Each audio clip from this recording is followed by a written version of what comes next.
ഇന്നലെ രാത്രി GCC രാജ്യങ്ങളിൽ ദീപാവലി പോലെയായിരുന്നു.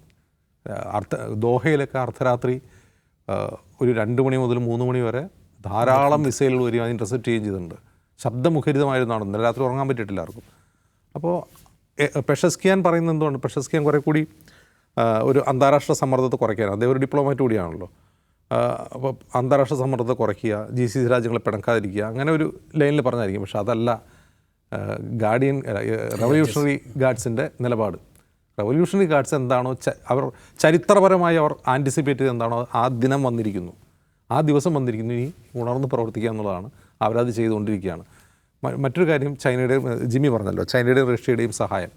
ഇന്ന് പുടിൻ കുറേ കൂടി എന്താണ് പറയുക, അസേർട്ടീവായിട്ട് ഈ കാര്യങ്ങൾ പറഞ്ഞിട്ടുണ്ട്.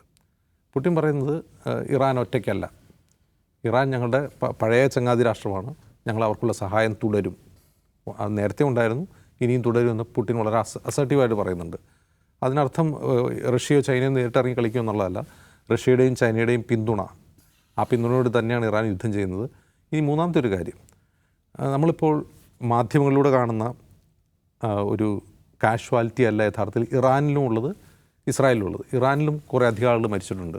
ഇപ്പോൾ ഇറാനിൽ നിന്ന് ഏറ്റവും നന്നായിട്ടുള്ളൊരു ഗ്രൗണ്ട് റിപ്പോർട്ട് എന്ന് പറയുന്നത് CNN-ൻ്റെയാണ്. CNN-ൻ്റെ ഒരു റിപ്പോർട്ടർ അവിടെ എത്തിയിട്ടുണ്ട്. അപ്പോൾ അവിടെ 1000-ലധികം ആളുകൾ മരിച്ചിരിക്കുന്നു, ധാരാളം ആൾക്ക് പരിക്കേൽക്കുന്നുണ്ട്. മറ്റൊന്ന്, ഇറാൻ്റെ എണ്ണ സംഭരണശാല ഇസ്രായേൽ ആക്രമിച്ചിട്ടുണ്ട്. അതൊക്കെ CNN മാത്രമാണ് അതിൻ്റെ ഗ്രൗണ്ടിൽ നിന്ന് റിപ്പോർട്ട് ചെയ്യുന്നത്. അപ്പോൾ എല്ലാ മാധ്യമങ്ങളിലും, എല്ലാ അന്താരാഷ്ട്ര മാധ്യമങ്ങളിലും വരുന്ന കാഷ്വാലിറ്റിയുടെ കണക്ക് ഇറാനിലായാലും ഇസ്രായേലിലാണെങ്കിലും അത്രയധികം കാണുന്നില്ല, ഇസ്രായേലിലെ സവിശേഷമായി കാണുന്നില്ല.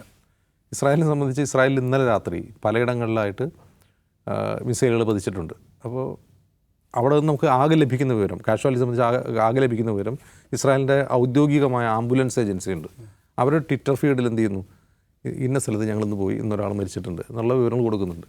അത് എവിടെ മിസൈൽ വീഴുന്നു അവിടെ എത്തുന്നതിൻ്റെ ചിത്രങ്ങളും വീഡിയോകളും അവർ പുറത്തു വിടുന്നുണ്ട്. അതല്ലാതെ IDF-ഓ ഇനി ഇസ്രായേൽ ഭരണകൂടമോ ഒരിക്കലും അവരുടെ കാഷ്വാലിറ്റി സംബന്ധിച്ച് പുറത്തേക്ക് വിടുന്നില്ല. നല്ല രീതിയിൽ ആക്രമണം വളരെ ശക്തമായി ഇസ്രായേലിനകത്തും നടക്കുന്നുണ്ട്. അതുപോലെ ലെബനാനിൽ ഇസ്രായേൽ ഇറാനെ മാത്രമല്ല ഇപ്പോൾ ആക്രമിക്കുന്നത്, ലെബനാനിൽ വലിയ തോതിലുള്ള റെയ്ഡ് നടന്നുകൊണ്ടിരിക്കുകയാണ്. ഇപ്പോൾ കഴിഞ്ഞ ദിവസം ഇന്നലെ ഹ്യൂമൻ റൈറ്റ്സ് വാച്ച് പുറത്തുവിട്ട റിപ്പോർട്ട് പ്രകാരം ലെബനാനിൽ വൈറ്റ് ഫോസ്ഫറസ് അമ്യൂണിഷൻ പ്രയോഗിച്ചിരിക്കുകയാണ്. വൈറ്റ് ഫോസ്ഫറസ് മനുഷ്യവാസ മേഖലകളിൽ പ്രയോഗിക്കുന്നത് അന്താരാഷ്ട്ര നിയമങ്ങൾക്ക് എതിരാണ്.